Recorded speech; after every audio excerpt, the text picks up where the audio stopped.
इस जानिसार ड्रामे के नेक्स्ट आने वाले एपिसोड में आप देखेंगे कि कशमाला आती है सरफराज से मिलने के लिए और सरफराज से कहती है कि मैं तुम्हें तुम्हारा माल देने के लिए आई हूँ। और जब सरफराज पैसा देखता है तो वो कशमाला से कहता है कि तुम मुझे बहुत कम पैसे दे रही हो। तो कशमाला उसे कहेगी कि तुम ये भी शुक्र करो मैं तुम्हें तुम्हारी औकात से ज़्यादा पैसा दे रही हूँ।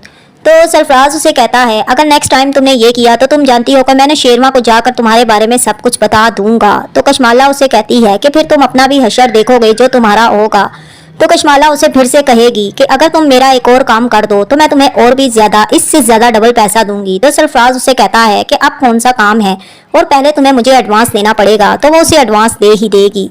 तो कशमाला उसे कहती है कि तुमने दुआ को किडनैप करना है और पीछे ही उसके सिक्योरिटी गार्ड भी खड़े होते हैं। तो वो सरफराज से कहती है कि जरा खामोश रहकर बात करना। तो सरफराज उसे कहता है कि इस वक्त ये काम करवाना है। तो कशमाला उसे कहती है कि जब तुम ये काम करोगे तो तुमने मुझे खाली एक फ़ोन करनी है और मैं वहां पर पहुंच जाऊंगी। तुमने दुआ को किसी घर में बुलाकर किडनैप करना है। मैं तुम्हें सब कुछ अता पता वगैरह सब कुछ बता दूंगी। दूसरी ही जानिब सरफराज क्या करेगा कि दुआ को फ़ोन करता है और दुआ से कहेगा कि मैं तुमसे मिलना चाहता हूँ। तो दुआ उसे कहती है कि तुम्हें मुझसे क्या काम है जो तुम मुझसे बाहर जाकर करना चाहते हो। तो सरफराज उसे कहता है कि मैं तुम्हें कुछ सच्चाई बताना चाहता हूँ। तो दुआ उसकी बातों में आ जाएगी। दुआ उसे कहती है कि तुम्हारे से ये सारा काम आखिर कौन करवा रहा है। तो सरफराज उसे कहता है कि ये सब कुछ कशमाला करवा रही है।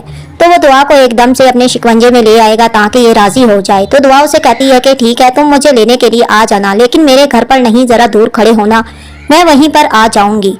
तो दुआ ये कहकर फोन बंद कर देती है और दुआ फिर दिल में सोचेगी कि कहीं सरफराज मुझे कोई बहुत बड़ा धोखा तो नहीं दे रहा, इससे पहले मुझे जाफर को सब कुछ बता देना चाहिए। तो दुआ क्या करेगी कि जाफर के पास चली जाएगी और जाफर से कहेगी कि सरफराज मुझसे मिलना चाहता है। तो जाफर उसे कहेगा कि बीबी जी वो ठीक कह रहा है, आप जैसा वो कहता है वैसा ही करते जाइए, आप बिल्कुल भी फिक्र मत कीजिए, मैं आपके पीछे जरूर आऊंगा, वो भी नौशेरवां साईं के साथ आऊंगा ताकि उन्हें भी अपनी आंखों से सब कुछ देख ले। तो दुआ जाफर से कहती है कि ठीक है तुम जरूर पहुंच जाना, मुझे सरफराज पे जरा सा भी शक नहीं है कि वो मेरे साथ आखिर किधर मुझे कहां पर लेकर जाना चाहता है। दूसरी ही जानिब आप देखेंगे कि सरफराज आ जाता है दुआ को लेने के लिए। वो दुआ से कहेगा कि मैं तुम्हें एक घर में लेकर जाना चाहता हूँ, मैं उधर ही जाकर तुम्हें ये सब कुछ बताऊंगा। लेकिन दुआ उसे कहती है कि हम किसी होटल में भी तो मिल सकते हैं, लेकिन सरफराज नहीं मानेगा। तो दुआ उसे कहती है कि तुम्हें आखिर हो कमरे में क्या काम है, तुम कहीं पहले की तरह मुझे छोड़ तो नहीं दोगे। तो सरफराज उसे कहता है इस बार तो बिल्कुल भी हरगिज़ भी नहीं, मैं तुम्हारे साथ नाइंसाफी नहीं कर सकता, मैं तुम्हें सब कुछ जरूर सच सच बताऊंगा। तो सरफराज उसे दुआ को लेकर वहां से चला तो जाएगा, लेकिन वो दुआ को कुछ भी नहीं बताएगा। दुआ उसकी बातों में आ जाती है और वो सरफराज के साथ चल पड़ती है।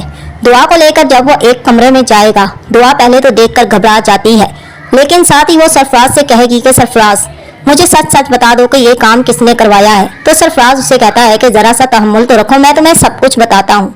इतनी ही देर में सरफराज को कशमाला की फ़ोन आती है और वो बाहर आकर कशमाला की फ़ोन को अटेंड करता है। कशमाला उससे पूछती है कि क्या तुम दुआ को ले आए हो। तो सरफराज उसे बताता है कि मैं हाँ यहाँ पर ले आया हूँ और अब बस मैं तुम्हारा इंतज़ार कर रहा हूँ और वो अंदर बैठी है। तो कशमाला उसे कहती है कि ठीक है तुम उसे अपनी बातों में लगाओ, मैं थोड़ी ही देर में वहाँ पर पहुँच रही हूँ।